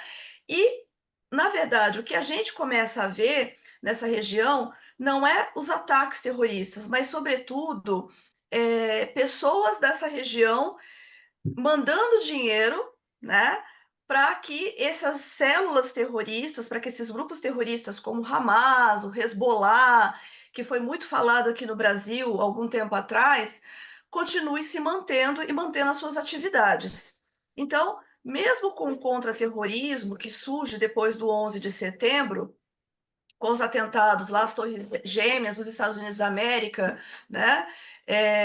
O que a gente vai perceber é que a agenda de segurança internacional ela também começa a se voltar um pouco para outras localidades que antes eram tidas como locais não tradicionalmente de preocupação para os Estados Unidos da América e para os países europeus e demais países do planeta. Então, aqui vocês podem ver como é que é a Tríplice Fronteira. Então, se você está em Foz do Iguaçu, tem um local lá, um mirante, que você consegue ver justamente bem fácil nesse mirante como que é a fronteira Brasil, Paraguai e Argentina.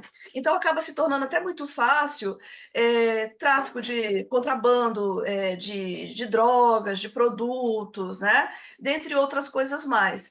E aqui também, com a cidade de Foz do Iguaçu, né? De Iguaçu na Argentina, Foz do Iguaçu do Brasil e Punta del Este do Paraguai, começa-se então a haver essa preocupação maior justamente com um grupo específico terrorista, que é o Hezbollah. Por quê? Porque sempre a suspeita é de que havia um financiamento para as forças desse grupo, mas também para outros grupos. Então, em 2013, o desfecho foi de que não havia, né, esse financiamento. O que existiam era apenas o quê? Meras suspeitas. Isso com base, então, nas agências de inteligência, tanto dos 3 países, quanto também dos Estados Unidos da América, que era justamente o país, né, que recém tinha vivenciado, então, um grande atentado em seu território e que estava preocupado que justamente nessa região, né, tida como uma região, então até como uma região segura, sem conflitos armados, uma região sem atentados terroristas como regra, sem células terroristas de financiamento, então ele coloca os olhos voltados justamente para cá. O que vai acontecer? Após os ataques do 11 de setembro, né, além de tratados internacionais antiterroristas, que foram criados tanto regionalmente como na órbita global, no caso da Tríplice Fronteira, os 3 países também se preocuparam em criar leis anti-terror. Então, a Argentina vai criar uma em 2007, que depois vai ser alterada em 2011, o Brasil em 2016 e o Paraguai em 2019. Todas essas já com algumas alterações de leis anteriores. E, além disso, com os Estados Unidos da América, foi criada uma comissão, o mecanismo 3+1, justamente com qual função? para que os governos da região da Tríplice Fronteira pudessem demonstrar sua cooperação na prevenção e no combate ao terrorismo nesses 3 territórios. Então, o que vai acontecer com o passar do tempo, né? Diferente do desfecho que tem lá há uma década atrás, nesse período, né, das 2 primeiras décadas agora do século XXI, a Agência Brasileira de Inteligência, a ABIN, e a Inteligência Militar das Forças Armadas Brasileiras, que sempre rejeitaram, né, essa possibilidade de existência de células terroristas para financiamento de grupos, né, terroristas no Oriente Médio, eles começam a ter uma percepção um pouco diferente. E isso por quê? Porque começa a haver não só as pessoas que já estavam aqui, oriundas de países, né, que existem essas células terroristas, esses grupos extremistas, mas também começou-se a verificar que dentre essas pessoas que vieram para cá para morar, construir suas vidas, fazer com que seus filhos aqui crescessem longe, né, dos conflitos existentes nessas regiões, as polícias desses 3 países, e eu estou falando aqui mais do Estado brasileiro, começou a encontrar pessoas ligadas, direto ou indiretamente, a alguns desses grupos, né? Como o Daesh, que, inclusive, quando houve os Jogos Olímpicos do Rio de Janeiro, houve o planejamento de um atentado terrorista contra a delegação francesa. Mas isso foi a tempo, né? Conseguiu-se evitar e 10 suspeitos foram presos, inclusive um indivíduo aqui do Mato Grosso do Sul, da onde eu falo, e todos eles, de alguma forma, tinham alguma ligação com células terroristas. E aí foi taxada de operação hashtag, por quê? Porque muitos deles, estando aqui no Brasil, eles tinham contato com essas células terroristas via internet. Então, compra de armamentos, como que eles iriam ser capacitados por esses grupos terroristas, né? Os cursos que eles fizeram. Então, começou a partir daí a visão maior com a região. E outro caso mais recente, que envolve também essa tríplice fronteira, diz respeito às alegações feitas pela agência secreta israelense, o Mossad, de que o Irã estava financiando células terroristas no Brasil, justamente visando o ataque do grupo terrorista Hamas em Israel, que a gente, né, vem acompanhando aí desde outubro do ano passado. Então, aquilo que se rechaçou a priori lá em 2013, hoje em dia já se sabe que é uma realidade, né? Mas o que se tenta fazer? Justamente evitar que esse estigma da tríplice fronteira continue. Então, os estados, os governos dos estados, eles estão empenhados justamente o quê? Em barrar que haja a chegada de pessoas ligadas a esses grupos terroristas ali transvestidas, né? Como se fossem cidadãos que viessem aqui como turistas ou visitar parentes. Bom, então a realidade é que não é uma mera suspeita, né? Infelizmente, existe, não é muito, mas a América do Sul quer voltar a ser uma região segura, livre de guerras e de ataques terroristas, justamente voltando, né, aquilo que traz a Carta das Nações Unidas, que é a manutenção da paz e da segurança internacionais. Bom, eu acho que cumpri o meu tempo, né? Deixo aqui o meu muito obrigada a todos vocês, o meu e-mail, caso vocês queiram fazer o questionamento ou até trazer, né, algum tipo de elucidação, algum exemplo a mais, né, ou trocar aí algumas ideias e a gente, quem sabe, escrever juntos também. Meu muito obrigada. Muito obrigada, professora Isabelle. Muito obrigada por me ajudar no cumprimento do tempo. Agora estamos a 10 minutos de encerrar. Eu deixo aberto se alguém tiver alguma colocação, alguma pergunta, quiser iniciar algum debate ou trocar alguma informação no chat, enfim, contatos estão à disposição. Você consegue tirar esse... Deixa eu tentar tirar aqui. A sua tela está parada, eu não te vejo sobre a sua apresentação agora. Ah, tá. Então, tá bom. Mas eu não estou te vendo, estou vendo só o seu e-mail ali. Agora, agora. Agora sim. Estava tentando sair, desculpa. Não tem problema, professora. Eu faço cada uma nesses congressos. Então, professora, aqui tem uma diretiva de blanqueio de capital, que é bem interessante, que é justamente do alerta contra o financiamento do terrorismo. E eles são bem estritos no alerta de lavagem de dinheiro. Enfim. É uma região, vamos dizer assim, um pouquinho delicada, né? Porque ali você tem tráfico de produtos como cigarro, já se falou em tráfico de pessoas, de drogas, então nem se fala, né? Enfim, é uma infelicidade. Mas a gente nunca tinha tido a questão do terrorismo, né? Tão evidente assim. Bom, na sala, os presentes, eu tô numa posição que eu não enxergo muito bem a sala. Bom, então, eu acho que eu posso dar por encerrado os trabalhos dessa tarde, do primeiro grupo. Nós temos um segundo grupo que começa às 5h15 do horário da Espanha, às 4h15 de Portugal e o 12h15 do Brasil. Mato Grosso também seria... Você tem que falar 12h15, horário de Brasília, porque eu me atrasei por conta disso, porque tem estados aqui que é 1 hora menos. Sim, sim. Então, Mato Grosso do Sul, Mato Grosso, e tem estados que são 2 horas a menos.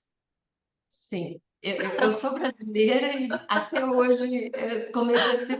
Mas é que não é todo brasileiro que sabe, a gente se perde também, né? Já aconteceu de colegas de São Paulo entrarem no horário que a gente marcava Mato Grosso do Sul e ficava desesperado. Meu Deus, onde está esse pessoal? A gente falava, não, professora, é daqui 1 hora. O horário daí, a senhora está adiantada, não está atrasada, né? Então, quando está adiantada, não tem problema. Mas deu para perceber pelo seu sotaque que você está há bastante tempo aí fora do Brasil, mas que você é brasileira, dá para perceber. Sim, sim, eu moro na Espanha mesmo, eu moro em Almeria aqui. Faz 4 anos já. Já deu para dar uma... Pegar um pouco. E aí eu faço uma sotaque. mistura das duas coisas. Como eu estou na Espanha, automaticamente é o chip espanhol. Aí eu respondo para um em espanhol, falo em português com outro. Às vezes dá uma confusãozinha. Eu sei como é que é. Eu estudei em Portugal, estou vendo aqui tem o doutor Eugênio Lucas, né? Talvez o José Mourinho, eu fiz meu mestrado em Lisboa. Tive dificuldade para entender na primeira semana vocês, mas depois foi uma maravilha, eu entendia tudo, mas no início eu não entendia nem as piadas, né? E depois eu fiz um doutorado sanduíche na Espanha, e o meu primeiro pós-doutorado eu fiz na Espanha também, em Santiago de Compostela. Santiago de Compostela. Santiago de Compostela. E agora eu estou terminando o meu segundo aqui na USP, né? Então, mas eu falei, vamos parar de estudar, né? Agora cansa, né?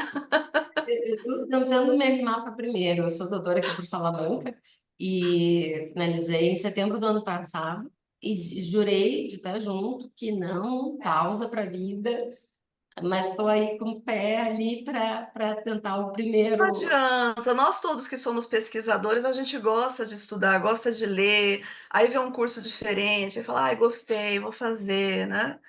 Mas é assim. Bom, é sempre para mim muito gratificante participar do Iberojur, na coordenação do Fábio. O professor Fábio me recebeu numa instância de menção internacional na Portucalense, na Lusófona, perdão, de Lisboa, e para mim é uma honra estar participando dos eventos do Iberojur, e cada vez que nós recebemos artigos para avaliar, é muito satisfatório analisar a qualidade dos artigos e a quantidade que vai melhorando a cada dia, os alunos que vão ali começando as primeiros a perder aquele medinho do congresso, da publicação, de tudo isso, é muito interessante. Hoje, especialmente, estou mais feliz porque eu recebi o meu título, né? A gente defende doutorado, título um ano depois. E então é para mim sempre gratificante participar dos eventos do Iberojur, poder publicar, poder também apresentar meus trabalhos, coordenar e tudo isso, e ainda mais quando eu volto na minha casa, né, que é Salamanca. Eu agradeço a todos e qualquer coisa, estamos à disposição. O próximo painel, 5h15, da Espanha.